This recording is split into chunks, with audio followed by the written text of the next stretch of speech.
Israel Iran যুক্তরাষ্ট্রের সংঘাতের জেরে গাজার সীমান্ত অনির্দিষ্টকালের জন্য বন্ধ হওয়ায় বন্ধ হয়ে গেছে ত্রাণ সরবরাহ।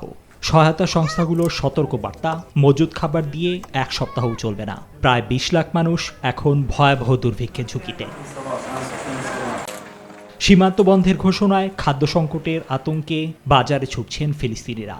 ফলে মাত্র এক সপ্তাহে ৩ গুণ বেড়েছে ময়দার দাম, দ্বিগুণ হয়েছে অন্যান্য পণ্যের দামও। স্থানীয়দের কাছে এখন গোলাগুলির চেয়েও বড় ভয় হয়ে দাঁড়িয়েছে দুর্ভিক্ষ।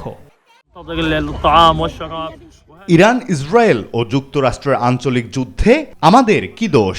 ক্রসিংগুলো বন্ধ থাকায় সব ধরনের সহায়তাও বন্ধ হয়ে গেছে। এটা সত্যি মর্মান্তিক।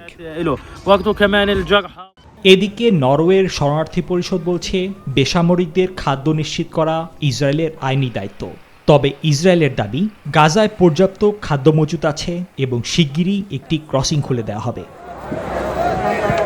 নিবির আমিন, নিউজ 24।